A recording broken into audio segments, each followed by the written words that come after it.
welcome everybody to another round of World of Tanks subscriber replays. My name, as always, is Maxwell, and today's first video is from the user Cannon Fodder. That's Cannon Fodder, and he's driving the ISU 152 on his standard battle on Fisherman's Bay. ISU 152 being a tier 8 tank destroyer for the Russians. Now, before we get too far into this replay, I just want to say that because we are now on the 8.11 version of World of Tanks, there are going to be a couple of minor bugs with some of the replays. As you can see here, Cannon Fodder, we can't see any of his shells or any equipment or consumables past that camouflage net. Trust me, he does have shells, consumables and equipment, just unfortunately we can't see them. The other problem is some of the maps received some major changes. So Redshire, is it, received a lot of elevation changes, so unfortunately replays from that map will be useless at the moment, because people are going to be driving underground and then floating in mid-air, and it's just going to be a big massive mess. But if it gets too much of a problem, and I do keep getting good replays from 8.10 from those maps, then obviously I'll just go back and re-download the 8.10 client, and that should be all good. So that looks like about it. Onto this battle at hand. It looked like Cannon Fodder was going to head over to the left-hand flank originally, but saw how many tanks were heading there, so decided just to come over here and help his allies out in the town, because they've only got this IS-3, the two 152s and this KV-13 here, and the allies putting a considerable force on that left-hand flank there. Going to have to be careful that they don't just slip up and lose that whole force. Spots out a T-29 here. Should be able to get some significant damage on this guy, as he just looks like he's not aware at all. Trying to make sure that he lands the shot. Does indeed, and gets nearly 800 points of damage with that single shot there. Just drops back after busting one straight through his front plate. As you can see, the allies in the north starting to make a move, but they're all kind of going one at a time. IS-3 comes into view, and he also takes a big hit there. And this IS-3 is going to have to now decide whether to just continue going or reverse away. He's decided to reverse, but to be honest, that was not the best idea at the time, considering this is a long straight road with no cover. There is an ISU 152 in the background here. Couldn't see the IS-3, and a little bit unfortunately he missed that shot. I would have thought that the IS-3 would have filled almost all of his reticule by that point, but it looks like that shot just going astray. So the IS-3 benefiting from some good camo there. Makes the right call here by coming forward and trying to take cover behind the streets there, but unfortunately somebody had different ideas, set him on fire and took him out there. Finally able to take out this T-29 that he got some damage on earlier, and it looks like they've stalled the enemy advance right about here. Allies pushing very heavily on that left-hand flank there, and they are trying to move in on the enemy's entrenched positions. Unfortunately, it looks like they've lost a considerable force on the way, considering that some of them are still camping in the back rather than pushing down with their allies. Well, actually, it's just that IS now camping in the back, but all the bodies are necessary. It's always better to go all in on a bad call than have some people go. Always better to just follow. If everybody's pushing like that, there's no point one or two people sitting back, because you're not really going to add anything to the fight from there, so you really should just push in. As you can see, the enemy Panther in the north now is flanked around behind them, not really worried about that IS. Oh, Tiger 2's been tracked out in the open and takes a hit there from Cannon Fodder. Not a very high roll, but it's still a good chunk of damage. Just going to angle himself to try and bounce the shot, which indeed he does. IS-3 gets a good hit, bounces another shot there, possibly not from the Tiger 2. One more hit, and there we go. That is kill number 2 now for Cannon Fodder. May have been that M5 Stuart that was bouncing him repeatedly, because the only other tank here is a KV-5, and I'm pretty sure the KV-5 is going to have the penetration to get through the front of a 152. But we shall see. There's the M5 Stuart, out in the open for way too long, being a light tank, and he becomes kill number 3 for Cannon Fodder. So I think it probably was that M5 that was firing at Cannon Fodder here, as that KV-5 is around the back of the building there. Allied attack in the north looks like it's stalled out a little bit with this Panther flanking around behind them. They've now been caught between a rock and a hard place, and the enemy team just whittling them down slowly but surely. Cannon Fodder going to come around behind this KV-5, try and offer some support to the IS-3 and the 152 that's dueling with him. One good shot through his rear armor, and he should become, yes he does, kill number 4. So they've done an excellent job of holding off this flank. I'm pretty sure they've only lost one IS and a KV-13. So only lost 2 tanks over here for a considerable number of victims. And now the team going to head up to the north, except they're going to have a pause for thought here, as the last allied tank actually just about falls there, the Tiger II. So now it's decision time whether to try and move across the map as quickly as possible. But I think what everybody's kind of just decided to do at exactly the same time is to fall back towards the base there, towards the cap circle, and try and make some kind of defense. So I'm going to speed this one up until we get back into some action. Enemy team in the enviable position now, just being able to pick and choose when and where they come at the enemy. As far as they know, the last time they were seen was in that town. No idea that the 3 of them have just relocated to this position here.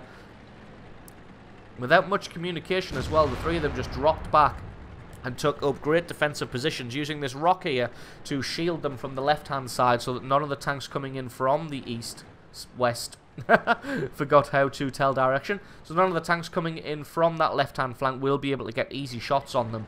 And got the bushes in front to shield them from the guys coming from the centre there, over the top of that hill, and from this town here.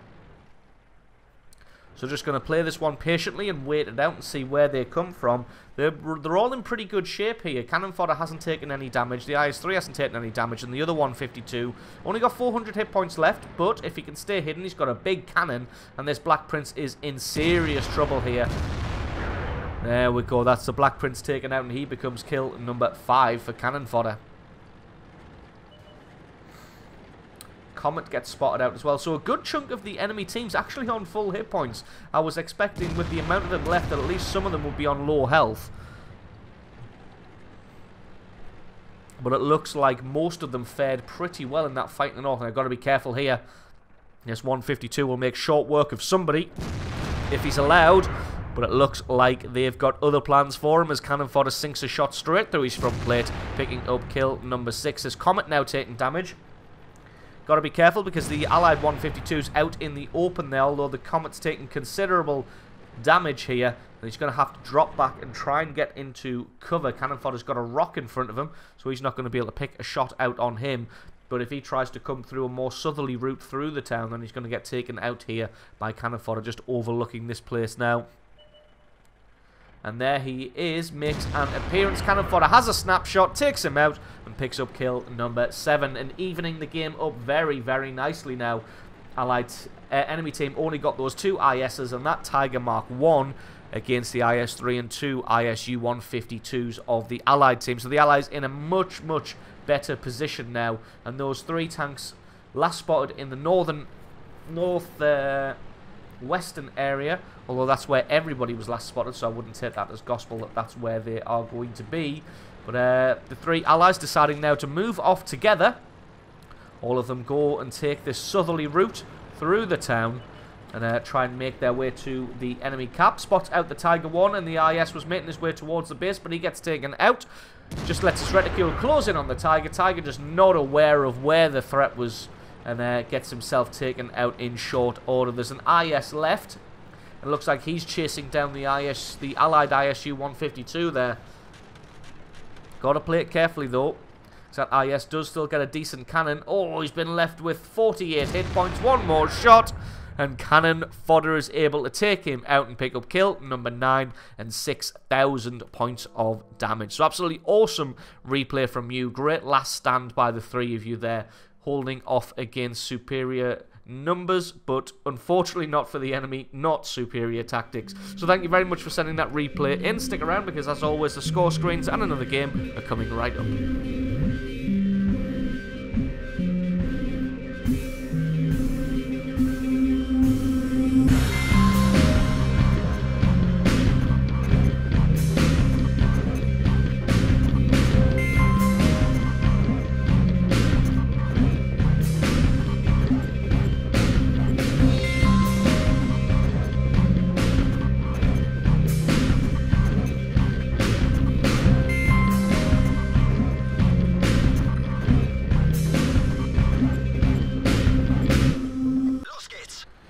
our second replay of the day is from the user Oddball M4. That's Oddball M4, and he's driving the E75 on a standard battle on the Swamp. E75 being a Tier 9 heavy tank for the Germans. One of my favourite tanks in the game, excuse me. Having a little trouble talking there.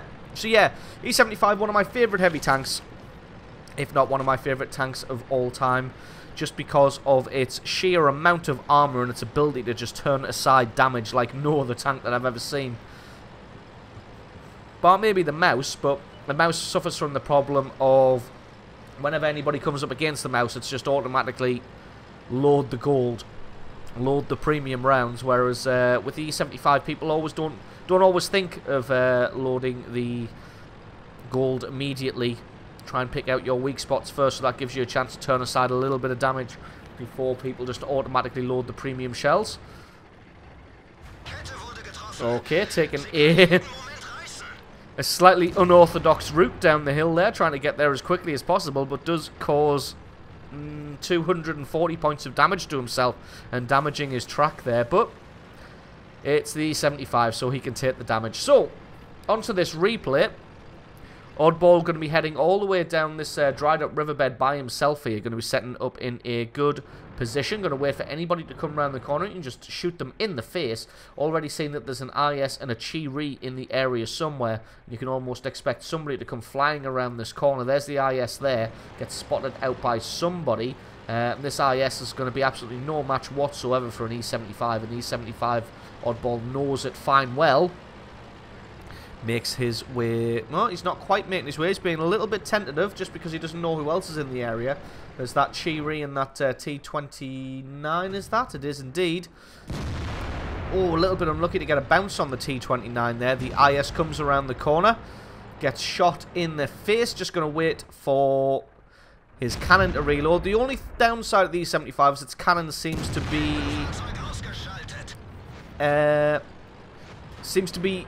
have an unnecessarily long reload time, in my opinion. For the amount of damage and penetration it has, a 13-second reload seems a little bit unnecessary, but that's just what you've got to play with, and you learn to accept it. That Chi-Ri is going to have no chance whatsoever of putting shells through the front of the E75. Especially not now that he gets himself killed by that M103. So going to be making his way further down the riverbed here, using it as great cover, so he doesn't get shot by anybody from the left-hand side. There's nobody really in the area, so once he's just double-checked down the bottom here to make sure there's nobody camping around this area, probably just going to head up this bank and maybe try and take out that T29 that is still alive in the centre here. And again, this T29, oh, he hasn't got the upgraded cannon either, so this T29 is going to have no chance whatsoever of getting any damage on this E75, as long as he just keeps himself either flush front on or at a slight angle like that. He's doing the E75 dance there of driving towards the enemy at funny angles. Tries to take out his track at the same time of doing damage. As you can see, again, continuing the E75 dance because he's got the T25 AT up in the top right-hand side. To be honest, I'd probably switch targets to the T25 because he's got the more powerful gun. But he's angled quite successfully there and not taking any damage from any of these guys. Got to be careful in case the T25 switches to premium rounds. Again, just as he's about to fire, turns himself ever so slightly to the left, which is a good little trick there. If you can try and predict when the enemy is going to fire. Oh, nice shot on the side of the T25 AT there. Takes him out and picks up kill number 3.